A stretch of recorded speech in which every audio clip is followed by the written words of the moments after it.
notre Seigneur Jésus-Christ soit loué. Bienvenue tous dans l'émission Temps de réveil. Comme on dit toujours, temps de réveil, le réveil c'est maintenant, c'est pas demain, il ne faut pas attendre demain. Alors c'est une émission qui vous est présentée par le ministère Génération du Christ Espoir de Réveil. Et c'est moi, votre frère Arnaud Benganji, qui suis ici pour vous présenter cette émission. Aujourd'hui, le Seigneur m'a mis sur le cœur de parler sur le témoignage intérieur, ou disons le témoignage du Seigneur sur ta vie. Sans tarder, prenons des passages de la Bible qu'on va lire et je vais essayer de développer le message que le Seigneur a mis sur mon cœur. Vous savez que la parole de Dieu dit en 2 Timothée 3,16 que toute écriture a été inspirée pour instruire, pour corriger, et ainsi de suite. Et le Seigneur, quand il te parle, ce n'est pas seulement pour t'instruire sur la voie de la justice, ce n'est pas seulement pour te réconforter. Mais des fois, quand il te parle à travers des paroles révélées de la Bible, à travers une prophétie quelconque, à travers un enseignement quelconque, des fois aussi, il veut te corriger pour te ramener sur sa voie. C'est ça qui est important pour le Seigneur.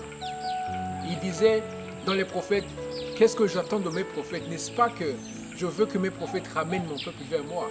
Et Paul disait que nous avons un ministère de la réconciliation. Aujourd'hui, après cette exhortation, la foi que j'ai, c'est que tu vas réconcilier ton cœur avec Dieu. Je m'adresse à des chrétiens, je m'adresse aussi à des non-chrétiens, mais qui sont en train d'écouter que le Seigneur va toucher. Aujourd'hui, la foi que j'ai, aujourd'hui, la conviction que le Seigneur m'a donnée, c'est qu'il va vous reconnecter à lui. Alors, comme je dis toujours, ce n'est pas de la magie. Ce n'est pas quelque chose que tu dis, je suis reconnecté à Dieu, ainsi tu es reconnecté à lui. Mais toujours quand Dieu voulait visiter son peuple, il disait, sanctifiez-vous, préparez-vous, parce que je vais vous visiter. Aujourd'hui, si vous dites que vous allez rencontrer quelqu'un, je peux dire si oui ou non vous mentez. Par exemple, vous allez me dire, je vais au travail, et vous êtes, peut-être, ça dépend, vous avez un travail de bureau, et vous êtes en culotte, en t-shirt déchiré, personne ne va y croire, il va dire, est-ce que vous êtes sérieux? Ou bien vous dites, j'ai un rendez-vous avec une personnalité, haute personnalité. Et vous y allez en jean, peut-être vous y allez, je ne sais pas, en tenue de sport, alors que c'est une rencontre officielle. On va se dire, cette personne réellement, ce n'est pas ce qu'elle va voir la personne.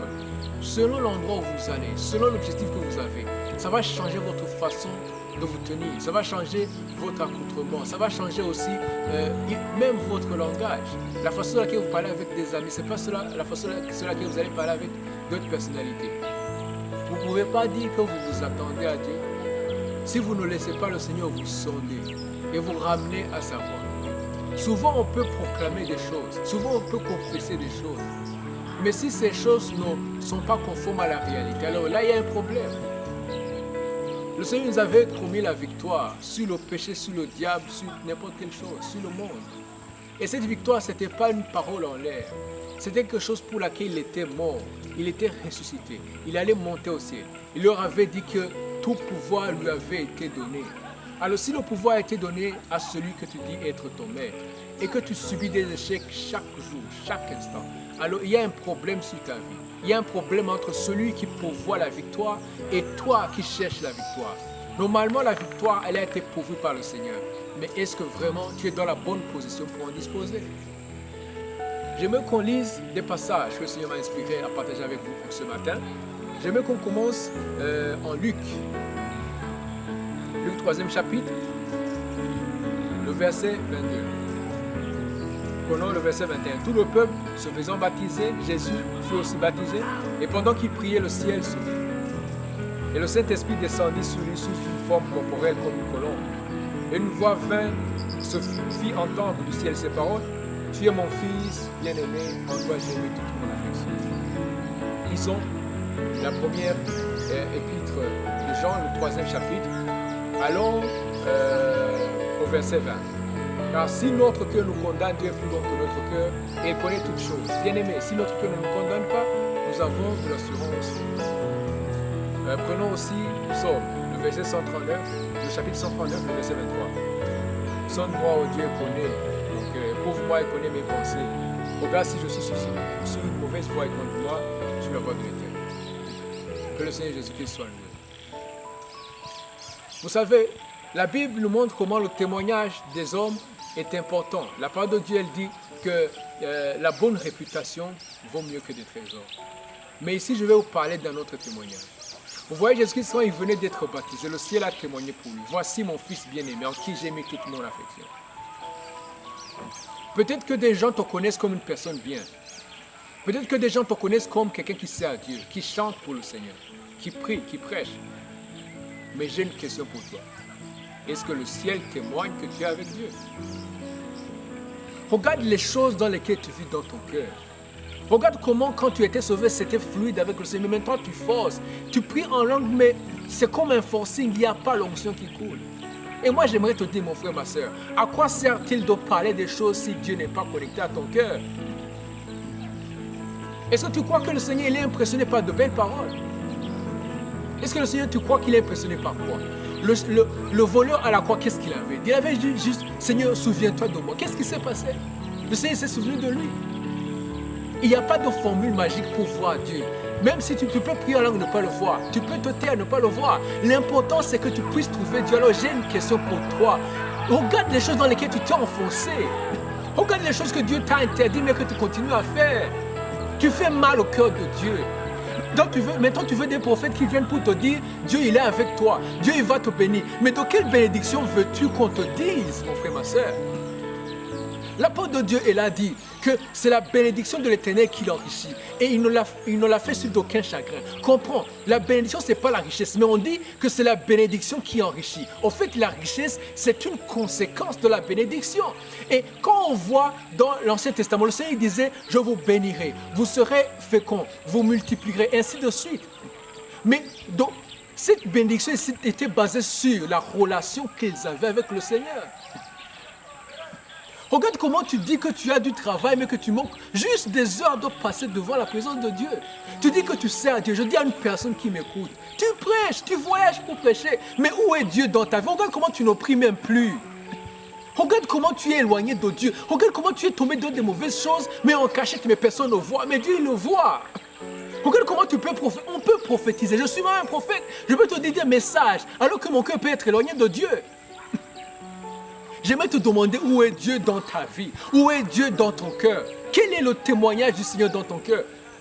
Et souvent le cœur te condamne, mais tu commences à te faire oublier ça. Mais où est Dieu? Souvent on parle de réveil et les personnes se bombent le torse et se disent maintenant on va être utilisé par Dieu. Le réveil c'est pas ça. Quand on dit qu'il y a un réveil, il faut que le peuple de Dieu d'abord se repente. On a perdu la voix de Dieu. Comment tu peux dire que tu veux que les autres se réveillent alors que toi-même tu n'es plus connecté à Dieu? Qu'est-ce que tu veux? Le réveil c'est quoi? Normalement quand on était mort dans nos péchés, ainsi disait Paul, on était mort dans nos péchés et on était dans un sommeil profond, un coma profond. Et quand on a été sauvé, la parole de Dieu dit que la lumière avait éclairé nos cœurs. On a quitté le coma profond, on était réveillés. Normalement, le réveil, c'est l'état normal de l'Église. Les miracles qui sont passés au temps des apôtres, c'était une conséquence de leur relation avec Dieu. Mais maintenant, tu veux que les miracles soient une conséquence de ta prière. Mais la prière ne peut pas remplacer la relation avec Dieu. La relation avec Dieu, ce n'est pas la prière. C'est comment tu vis avec le Seigneur. Tu peux prier alors que le Seigneur n'est pas avec toi, mon frère, ma soeur. Repends-toi aujourd'hui. N'endurcis pas ton cœur. Le Seigneur m'envoie pour te dire, n'endurcis pas ton cœur. Autant, à l'Apocalypse, il avait dit, vous croyez que vous êtes vivant, mais vous êtes mort. Vous vous croyez vivant, vous vous croyez riche, mais vous êtes pauvre. On dit souvent que le Seigneur veut que tu t'enrichisses. De quelle richesse parle-t-on? Lazare, le pauvre, il était mort, il était allé dans le sein d'Abraham. Le riche, il était mort, il était allé en enfer. Le Seigneur n'est pas venu remplir tes poches. Il est venu remplir ton cœur de sa présence. Il est venu remplir ton cœur de sanctification et de justice. Tu confesses que tu es dans la justice. Tu confesses que tu es un fils de Dieu. Mais regarde comment tu vis dans des déchets. Je parle de personne. Tu es tombé dans des péchés ignobles. Tu pratiques la fornication jour et nuit et tu sais que Dieu n'est pas avec toi. Tu te concentres et dis que cette personne, on va se marier ensemble, mais ce n'est pas la parole de Dieu. Tu caches des choses. Où est le Seigneur dans ta vie? Quelle est la part de Dieu dans ton cœur? Dans quoi sommes-nous en train de vivre? La parole dit que ceux qui craignent l'Éternel, ceux qui invoquent l'Éternel, s'éloignent de l'iniquité. Où est le Seigneur dans ta vie? Je parle des personnes. Tu passes des journées entières sans prier, ni même lire la Bible. Et tu vas prêcher, tu prêches quoi? Le Seigneur, il avait dit qu'on allait témoigner pour lui. Témoigner, ça veut dire raconter une chose qu'on a vue. Paul, même Jean lui-même, dans son épître, il avait dit ce qu'on a touché, ce qu'on a palpé, ce qu'on a vu. C'est ce qu'on vous dit. Alors si tu ne vis pas avec le Seigneur, tu témoignes comment? Tu es un rapporteur, tu n'es pas un témoin. Le Seigneur veut que nous soyons des témoins de sa présence. Jésus-Christ, il disait dans l'évangile de Jean, ce que je vois le Père faire, je le fais également. Même l'inique, même l'Antichrist, il allait faire des miracles, ainsi disait le Seigneur. L'important, ce n'est pas le miracle. L'important, c'est le Seigneur qui est le plus grand miracle. Je vais te demander, où est le Seigneur dans ta vie? Tu pries pour avoir un travail. Et après, quand tu as un travail, tu n'as plus même une seconde pour le Seigneur. Tu vas me dire que ça, c'est quoi? Tu vas où? Où est Dieu dans ta vie? Qu'est-ce que tu fais? Aujourd'hui, repens-toi. Si des larmes sont en train de couler, laisse les larmes couler. Laisse le Seigneur toucher ta vie. Repens-toi aujourd'hui. Se repentir, ça veut dire change de voie, change ta façon de vivre. Le Seigneur, c'est lui notre sanctification. Tu ne peux pas vivre la sanctification sans marcher avec le Seigneur. Être mis à part pour Dieu, c'est quoi exactement? Une personne peut te dire je ne pêche pas, mais elle n'est pas sauvée. Est-ce qu'elle est sanctifiée pour autant? Que le Seigneur Jésus-Christ nous pardonne.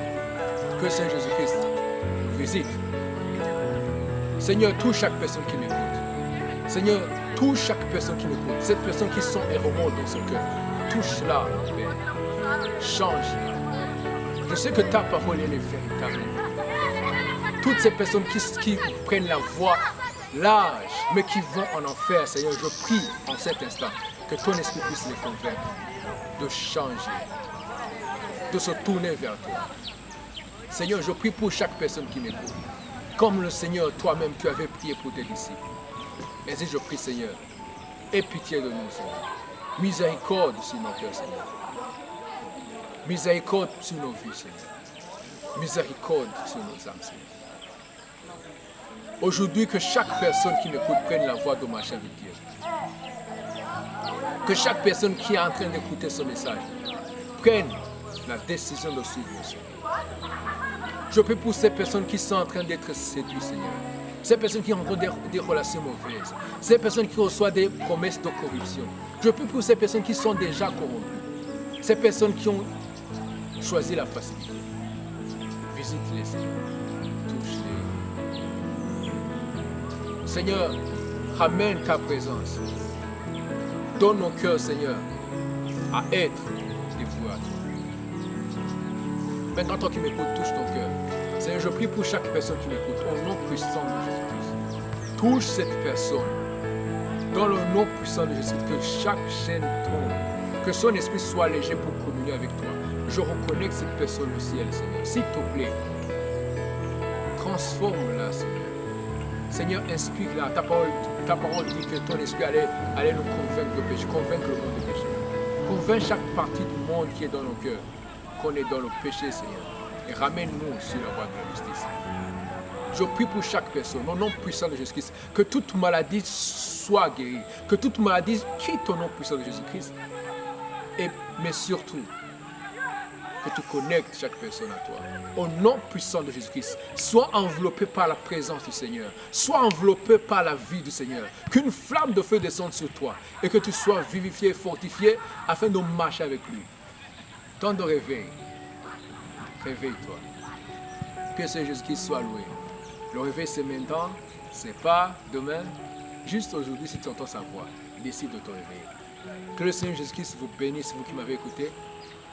Temps de réveil. Le réveil, c'est maintenant. À la semaine prochaine.